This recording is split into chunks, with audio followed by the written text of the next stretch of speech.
மூலமாக, பெண்களின் காலை தியானத்தின் மூலமாக உங்களை சந்திப்பதில் மிகுந்த சந்தோஷம். கர்த்தர் இந்த நாளில் அவருடைய வார்த்தையை கொண்டு நமக்கு நல்ல ஆலோசனைகளை கொடுப்பாராக. ஆகவே நாம் அவருடைய வார்த்தைக்காக காத்திருக்கலாம். நம்மளுடைய இருதயத்தில் தோன்றக்கூடிய ஒரு காரியம், இந்த வருடங்கள் நமக்கு முடிந்து புதிய வருடத்துக்குள்ளாக நம்ம போகிறோம். அப்போ அநேக விஷயங்களை நினைத்து நாம் ஜெபித்திருப்போம், அதற்காக காத்திருப்போம். சில நேரங்களில் தேவைகளுக்காக பல இடங்களிலே நாம் போயிருப்போம்.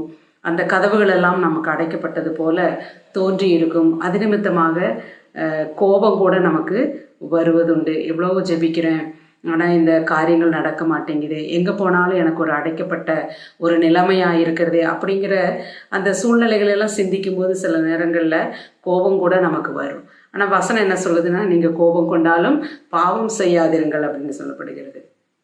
இந்த கோபத்தினால நாம் என்ன செய்கிறோம்? வேத வாசிக்கிறதை நிறுத்தி விடுகிறோம், ஜெபிக்கிறதை நிறுத்தி விடுகிறோம்.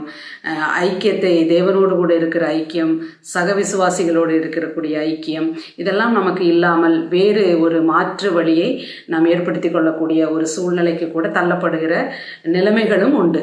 இப்படி பலதரப்பட்ட நிலைமைகளில் நம் மனதானது அலசடிப்பட்டு கொண்டிருக்கிறது. அப்போ இந்த சோதனையெல்லாம் எதுக்கு தான் வருகிறது அப்படின்னு சொல்லி, அப்போ நம்மளையும் அறியாமல் நம்மளை இந்த கோபமானது பாவம் செய்ய வைக்கிறதற்கு ஏதுவாக அது செயல்படுகிறது. நம்மளுடைய மாம்சத்தை அது தூண்டிவிடக்கூடியதாயும் இருக்கிறது. அப்போஸ்தலனாகிய பவுல் சொல்லும் பொழுது, இந்த சோதனைகளும் பாடுகளும் புயல் போல நம்மளுடைய வாழ்க்கையில் வந்தால் கூட அது என்ன செய்கிறது அப்படின்னு சொல்லி பார்க்கும்போது, அது மனுஷனுக்கு நேரிடுகிறது தான் அப்படின்னு சொல்லி அவர் சொல்லுகிறாரு. அதுதான் இந்த நம்ம 1 கொரிந்தியர் 10ஆம் அதிகாரம் 13வது வசனத்தில் அவர் சொல்லும்போது சொல்கிறாரு, மனிதனுக்கு நேரிடுகிற சோதனையே அல்லாமல் வேறே சோதனை உங்களுக்கு நேரிடவில்லை. தேவன் உண்மையுள்ளவராயிருக்கிறார்.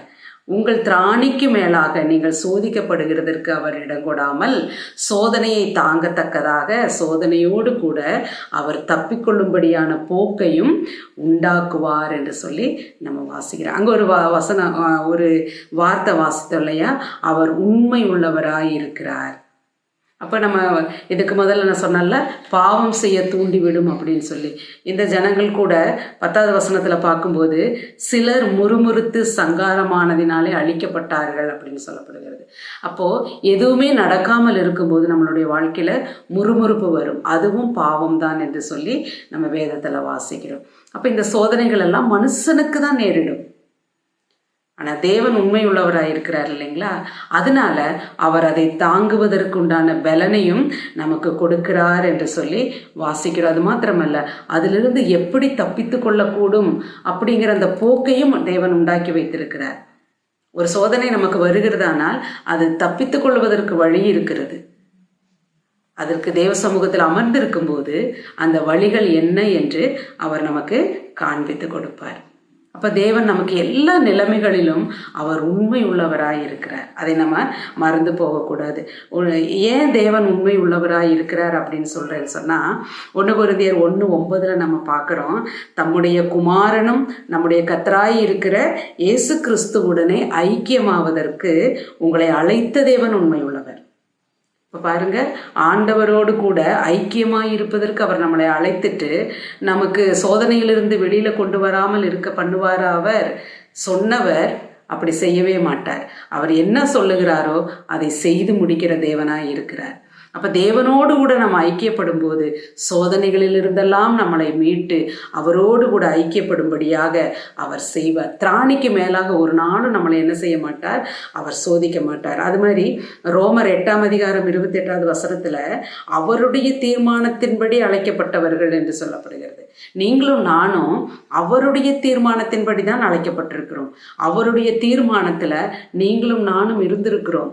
ஆகவே தான் நம்மளுடைய பாவங்கள், அக்கிரமங்கள் எல்லாவற்றையும் அவர் என்ன செய்தார்?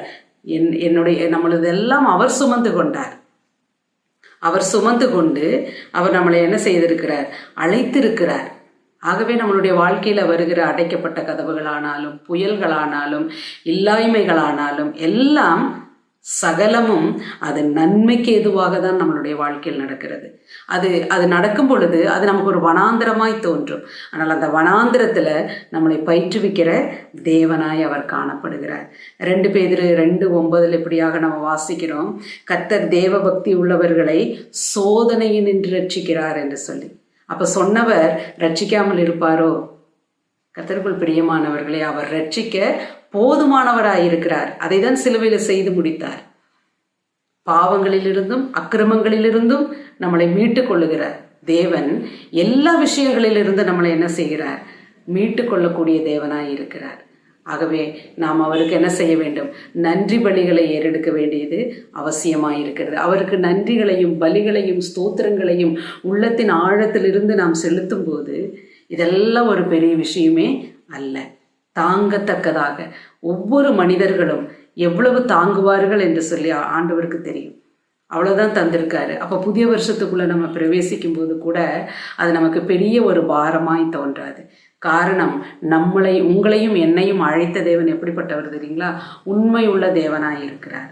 அவர் சொன்னதை செய்யும் வரைக்கும் உங்களையும் என்னையும் அவர் கைவிடாத தேவனாய் இருக்கிறார். ஆகவே இந்த தேவனை மனதார துதித்து ஆராதித்து அவருக்கு நன்றி செலுத்தி அவரை தொழுது கொள்ளுவோம். அவருடைய நாமம் இன்றுமென்றும் சதா காலங்களிலும் மகிமைப்படுவதாக. ஆமேன்.